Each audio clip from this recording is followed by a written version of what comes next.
never thought I'd leave Earth. Not really.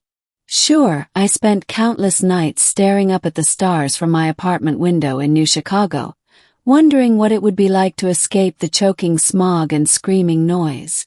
But those were daydreams, the kind people have after their fifth cup of instant coffee, halfway through another soul-sucking spreadsheet. But then came the lottery. Every 10 years, the Interplanetary Migration Authority opened up a handful of slots to civilians of Earth, regular people who could relocate to the colonies. I entered on a drunken dare. I was half joking when I tapped the confirmation button on my neural pad. 3 months later, a black-suited official rang my doorbell and handed me an envelope made of real paper. I had been selected to move to Virilia, a lush, Earth-like planet orbiting a binary star system 40 light-years away. I had a week to say goodbye. The departure. Virilia wasn't some raw, alien wilderness.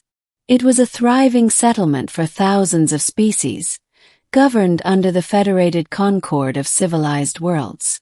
Humanity was a junior member, still proving itself.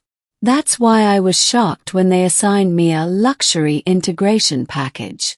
Apparently, Earth humans were culturally fragile, and the Concord wanted to give us the best possible first experience. That's also how I ended up with an alien maid. Her name was Alara. When I first arrived on Virilia, I was transported via air ferry to a sleek, modern home perched on a hill overlooking turquoise oceans and purple-leafed forests. The moment I stepped through the automated doors, she was waiting. She was tall, easily over 6 feet, with radiant teal skin that shimmered in the sunlight. Her hair, if you could call it that, was a cascade of bioluminescent tendrils, gently flowing like seaweed in still water. 2 large, intelligent eyes the color of gold regarded me with a polite smile. "Greetings, Resident Caleb," she said in perfect English. "I am Alara, your designated integration assistant. I will aid in your transition to Virilian society." And blinked. "You're my maid." She tilted her head, amused. "Among other things. I can cook, clean, translate, provide cultural education, and, if you permit, companionship." That last word hung in the air like a static charge. Adjusting to a new world. First, everything felt like a simulation. The home was voice-activated, AI-integrated, and could replicate almost any meal I requested. My job, a remote administrative role for a concordal trade agency, barely took 3 hours a day. The rest of the time, I explored Virilia with Alara as my guide. She taught me the customs, how to greet non-humanoids with scent gestures, how to order food without offending the chef species, how to avoid the swamp gliders during mating season. But beyond her utility, there was something magnetic about her. Alara wasn't robotic or servile. She had wit, curiosity, and a quiet elegance that made every conversation with her feel like a puzzle I wanted to keep solving. One night, we sat beneath Virilia's twin moons on my balcony. She'd brought out a decanter of some iridescent local fruit extract that buzzed slightly on the tongue. "You're adapting well," she said, pouring me another glass. "I guess I'm just waiting for the culture shock to kick in," I admitted. "Or maybe a homesickness meltdown." She smiled gently. "Your neural integration went smoothly. But that doesn't mean you won't feel isolated. Do you ever feel that way?" "Yes." She hesitated. "I was born in the core worlds, but I volunteered for planetary assignment. Not many of my kind choose to live among newer species." "Why?" She looked out at the ocean. "Some of them believe emotional entanglements with humans are risky." I caught her gaze. "Are they?" She held my eyes for a long moment. "Yes. Trouble in paradise." Weeks passed. Alara's presence became the most stable, comforting part of my life. I learned how to cook Virilian dishes, though she still claimed my seasoning was enthusiastically reckless, and I even picked up a bit of the local language, a complex, harmonic tongue that vibrated through the chest. But things took a turn when I received a visitor. An agent from the Concordal Office of Integration arrived unannounced.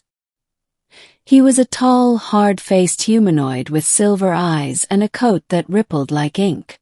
"Caleb Mercer," he said coldly. "We have reason to believe your integration is progressing outside approved parameters." "What does that mean?" I asked, heart already sinking.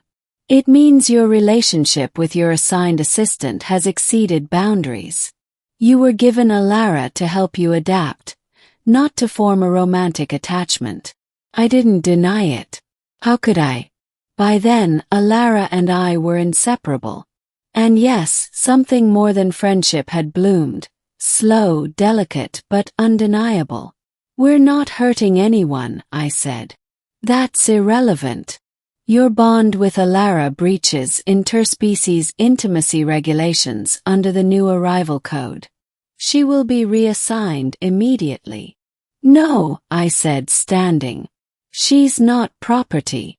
She's not human," he snapped. "And you're not ready to make decisions about the emotional ramifications of. She's more human than anyone I knew back on Earth." For a moment, something flickered behind the agent's silver eyes. Then he turned and left. Alara stood silently in the hallway. She'd heard it all.